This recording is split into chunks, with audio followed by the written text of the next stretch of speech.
In the 2005 sci-fi film Serenity, Nathan Fillion's character Mao quibs, "Half of writing history is hiding the truth." And for too long, half of American history hasn't really been told. Sure, we talk about slavery in our textbooks and give it a passing mention in many museums, but look at who's controlled the narrative and who is writing this history. Over the past several years, we have witnessed a renaissance of sorts when it comes to museums, but in 2015, John J. Cummings III, who was behind the Whitney Plantation redevelopment, brought up a very important point. He said more than 35,000 museums exist in this country, but not a single one is dedicated exclusively to slavery. 10 years after 9/11, we have one about that tragic moment in our nation's history. In fact, our country has more museums dedicated to the Holocaust than Israel, Germany, and Poland combined. And yet we can barely muster the courage to talk about our own nation's horrific past. Whose responsibility is it to shed light on our past, and what roles should museums play in all that? In this episode, we're going to explore just that. This is Loki Mulholland, and it's time to get uncomfortable. Today, we're actually going to change it up a little bit. Instead of Lou Von Brown, we have Lance Wheeler with us. Lance was the Curator of Exhibitions and Interpreters at the only state-funded civil rights museum in the country, the Mississippi Civil Rights Museum. Today, Lance is the Education and Public Relations Manager at the Margaret Walker Center and the COFO Education Civil Rights Center. COFO, the Council of Federated Organizations, was a civil rights organization. Hello, Lance. How are you doing? I'm good. How are you doing today? I'm doing good. Thank you. So I first want to take a look at this idea of owning the narrative. So when the Civil War ended, it was pretty clear what it was all about, but in very short order, the South hijacked the story of slavery and the war. Thus, we ended up with generations who brought into this narrative so thoroughly that now they're taken aback by anyone who tells them differently, despite the mountain of evidence. So, clearly, white people were a part of slavery. I mean, not necessarily the right side for the most part. Should we continue to play a role in telling the story, or have we had our chance and look where it got us as a nation? I think if you're gonna talk history and we're gonna move in an era of telling complete, honest history, you're gonna always need to hear everybody's side of history. I think it is up to the people who read history and study history, or people who are also interpreters. It's your job to also find the truth within the narrative. And so I think it is important to hear white history as well, if we're going to call it that, and also African American history, also indigenous people. I think it's important to hear all sides of the story so you can formulate your own opinion and how you move in the world. Because I think history is part of that as well. You're trying to find yourself in that narrative. But in order for you to find yourself in the narrative, you must read all history, even if it's incorrect, so you have a better understanding of your placement in society. What I gather incorrect is one-sided. If you're going to look at museums historically, there's always been a one side story, top-down story. It's never been from the bottom up story. It's not about the day-to-day stories. It's like Hollywood. Hollywood has romanticized certain stories. It's the same thing in cultural institutions for a long time. But now museums are changing that, and they're trying to make sure they're inclusive with all stories. And actually, your definition of museum was recently accepted by the Museological Review. Yes. In it, you state the following. Hmm. Historically, museums have always operated as institutions that have presented a top-down history. Content often perpetuates a one-sided narrative where individuals are declared either winners or losers, victims or villains, rather than showing the complexities of various narratives, public memory, storytelling, and interpretation. So traditionally, what have we seen when it comes to museums telling one-sided narratives? Um, like for example, most people learn about the lost cause narrative. Is basically the Civil War happened, Reconstruction happened, but you don't know what happened in Reconstruction, right? That slavery was over state rights. It wasn't over the institution of slavery. But if we're going to use Mississippi for example, where I'm currently living, Mississippi says in its constitution that it identifies with the institution of slavery, and that's why it seceded. And so, if you have states that are saying that verbatim, and they're saying that's why they left the union, you can't say it was over state rights. You left because it was over the institution of the slavery, right? And so, that's how history have been one-sided, right? You like, for example, you don't know that there are 53 African American male that are fighting for Mississippi. That blacks are the majority during Reconstruction. You have the first senator to come out of Mississippi, Hiram Revels. Then you have the second, Kelso Bruce. Like you don't learn about James Hill, um, John R. Lynch, but you hear about other stories of uh, um, Confederate Day or the Confederates coming to town. You hear those stories, but you don't hear the complete story of everybody. Right. So we have this history of museums clearly only telling one part of the narrative. So how do we move beyond that so there's a more complete understanding of the facts? I in my opinion, what an interpreter is supposed to do in that situation, in my opinion, is you've helped fill those gaps. You don't challenge you challenge um, their way of thinking by give them historical facts. It's not your job to persuade people's opinion, but to help them enlighten themselves with history. You just give the facts. History is not biased. It has never been biased. It only becomes biased with how people interpret that history. And I think it's the job of museums to clearly and precisely tell just the facts in order to get people to engage in conversation. But won't there always be bias, though? Always. There's always going to be biases in everything you do, but good interpreters have to figure out how to get away from those biases and even their own biases.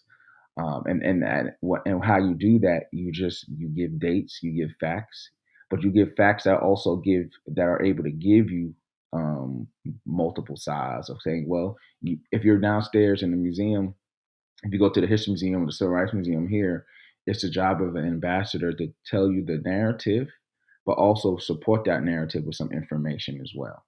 So how do we move beyond the very binary good versus evil when it comes to slavery, Jim Crow, civil rights movement? For me, I think the way you do that is by having conversation. I think hearing both sides of the story. I think what makes the Mississippi Civil Rights Museum not just unique itself, but you get the when you walk in, you may not never know who's in there with you, right? There's been multiple times there have been civil rights veterans in that museum, and when visitors are reading stuff on the wall, that's different than actually hearing firsthand accounts, like Hezekiah Watkins, who is an employee there. Um, who participated in the civil rights movement.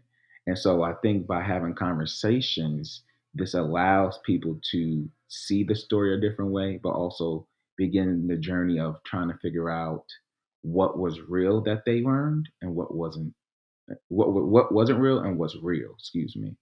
But we're supposed to engage that way for you to take the next step yourself. Right. So to go back to your definition, we have to show the complexities of various narratives. Isn't the challenge is a white person could just simply say you're just trying to make all white people look bad, that these museums are perpetuating racism.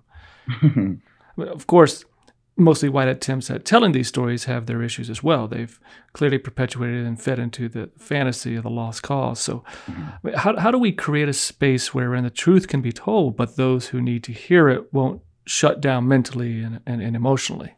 The way I've learned to do that is to learn to meet people where they're at, right? And that's by actually some people like that sometimes just want to have a platform just to talk.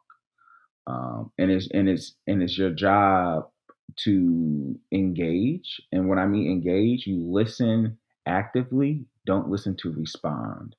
And so if you're actively listening and give them an opportunity to speak, and then you give your chance to speak, and that's how dialogue starts. You may not change everybody's mind, but you can say as an interpreter or as a historian or as a curator, whatever you want to call yourself, you did your job giving the information. And you did your job by creating people to at least engage with the subject, right? Because you can be an agitator and come here just to pick it apart or try to pick it apart, but the museum did its job by you getting in there, right? So you getting in that space, reading the content. That's what history is supposed to do: challenge your way of thinking. And that's, in my opinion, that's successful. Even if that person did not change, but the museum was able to bring that individual in to read and see people's perspective. So I guess another question might be then is when talking about slavery and Jim Crow, segregation and such, do we need to coddle white fragility in our museums and history books in order to help bring in the audience that really needs to hear it? Not at all. But I do think it's important to say that throughout history, there's always been a struggle with people, good or bad. But I also think it's important to highlight that through the struggle of African Americans, through the struggles of indigenous people, and also through the struggle of white people, we have to realize that it's not all people, right? There's always good in somebody, no matter your race, creed, or gender. Because if you're going to let's look at the prime example in the civil rights movement, you're going to have freedom riders come down who are black and white, women and men, old and young, who are going to come down to the South and participate to help fight for equality. And then you're also going to see that during Freedom Summer in Mississippi, right? You're going to see human beings get together and try to make a difference. And I think, and that's key, the word human beings, because at the end of the day, we're all human. Um, and so I think we have to also look into that spaces and realize that there are good people. But I will also say that I think white people who are in this country should also realize simply because of your skin color, you're always going to have a privilege. And so by you recognizing that, you must pick a side. You're going to stand on the side that make sure that all people are getting their rights, or you're going to pick the side to just say, you know what, I'm going to live my life and I'm not affected by it, but I'm not one of those white people, right? Still, you have to make a decision. And I think that's important to remember. Now, my mother's probably going to listen to this, so I got to make sure I back her up on this. But you said that the Freedom Riders came down to the South. Well, my mother was already a Southerner. She didn't come down to the South. That's true. But yeah, I'm sorry. I'm That's sorry. all right. Just kidding. So previously, white participants in the civil rights movement were pretty much written out of the narrative. But now we're seeing the complexities of these various narratives layered into the civil rights movement. Why are we seeing this? What's going on now that museums are really kind of bringing to light these additional stories? In regards to your mother and other stories that are not being told, I think we're in a place where people are looking for more than just the big names, right? I think, and not saying that your mom is not a big name, but people don't know her story and why she got involved. But I think people are just, to be honest, they're tired of hearing about the same old narrative over and over. And I think what makes history you fun is the ability to find yourself in different people. And so I think that's why individuals like that whose stories have not been told historically in years are now coming to the forefront to inspire people. Well, one of the things that really comes to mind is when I think about these museums, particularly when it comes to the civil rights movement and such. Uh, we've got enough museums for white America. Do we really need them, white people, in a museum about the civil rights movement? Uh, I guess there's got to be people out there who are thinking, gosh, can't we just have one thing for ourselves? But when I think of the two Mississippi museums, I think people have to look at them as two museums telling a complex story, right? Some people may feel that the Civil Rights Museum is telling more of a complex story than the History Museum, but in my opinion, since I'm not a Mississippian, so I don't have any biases. I just love museums, but I think you need both to tell the complex story, right? And the reason why I say that, um, you have to go learn about 15,000 years of Mississippi history to understand how Mississippi started as a territory, how Mississippi started as indigenous land, how it became a territory, basically how the land was taken from the indigenous people. You need to learn about that complexity. And then you need to know how enslaved Africans are brought over. Then you need to know how Mississippi became a powerhouse state because of cotton, and how that was built off of indigenous enslaved people.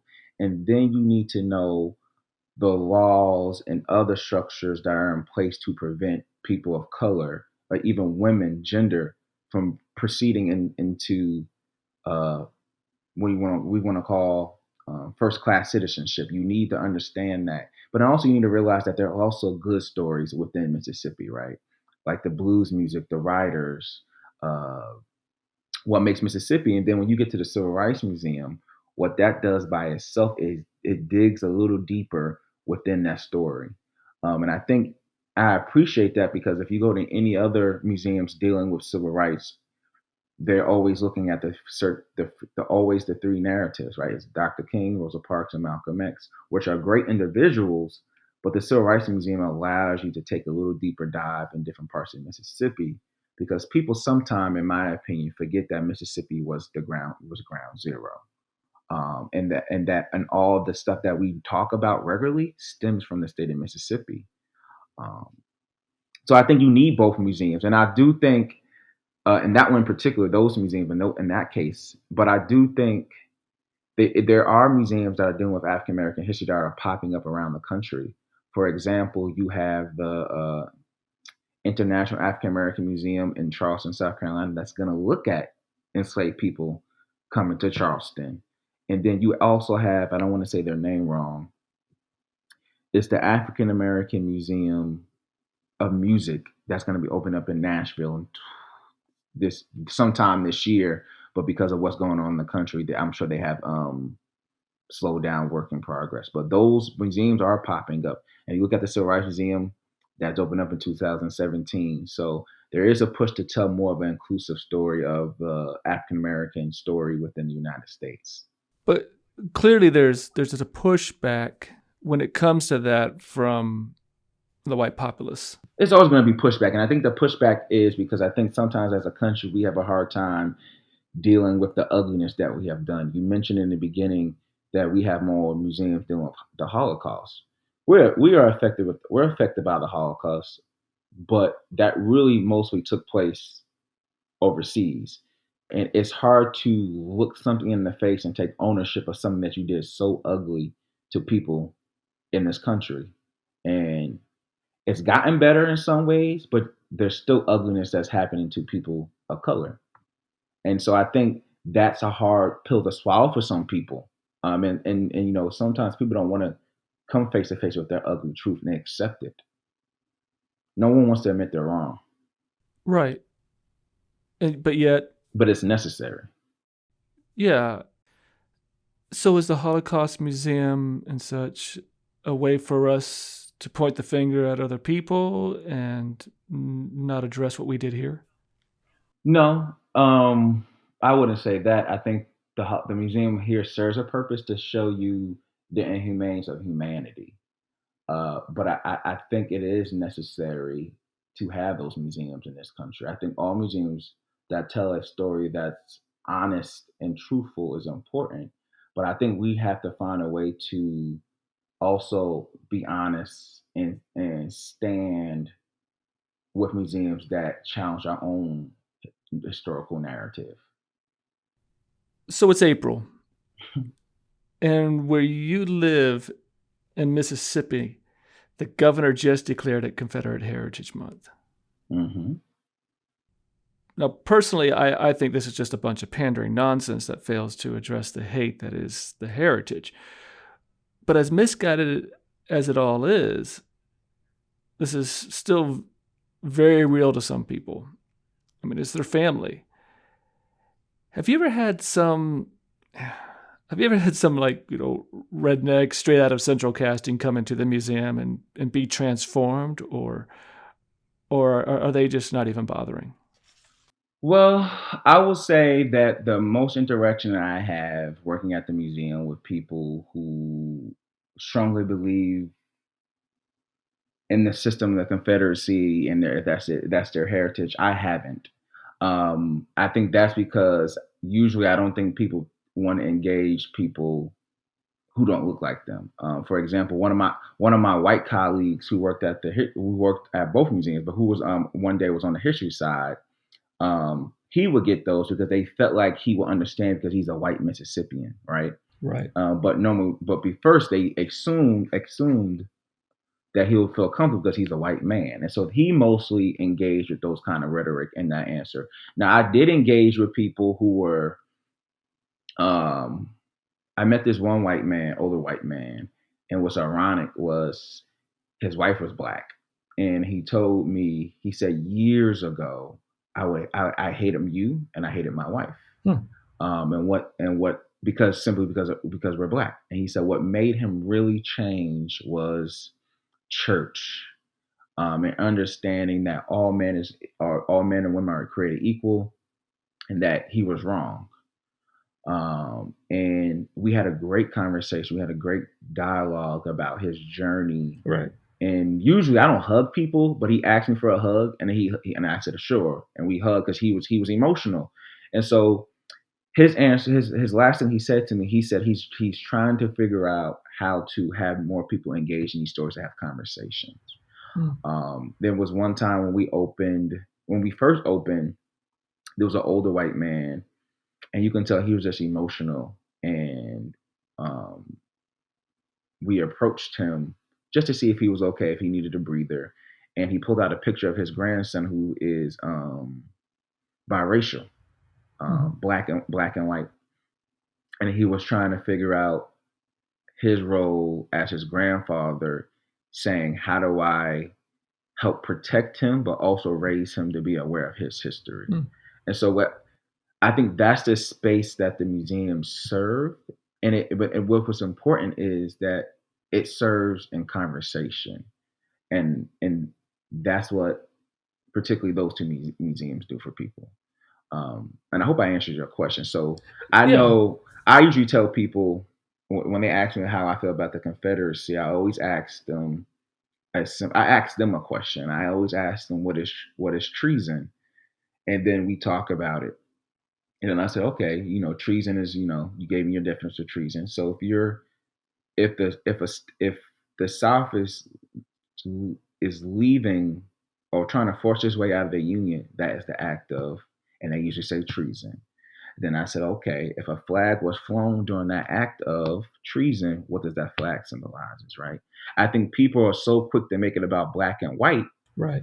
But people who normally say that's part of their heritage do not like to face at the fact that your heritage is also tied with you trying to secede from the Union, meaning that your forefathers and somewhat wanted to leave the United States. So can you really say that you're patriotic? Right. And that's what I usually do in conversation. I try to remove the black and white because people are always going to make it about black and white. Right. But let's simply talk about patriotism and treason. And then I always end with, well, if you go to Germany, do you see the Nazi flag flying anywhere? Do you we like to celebrate the losers, but we don't like to celebrate the truth. Right. I mean, we're the only country that flies the flag of the loser. Mm-hmm. So I think if you do it that way, if you have those conversations that way, it's me challenging you, but it's me also me trying to also make you see another side of it, right? That's what history does. Thank you for listening to part 1 of Who Should Own the Narrative. To hear all of our interviews uncut and without commercials, you can visit patreon.com/LokiMulholland. And for just $5 a month, you can enjoy this series and much more.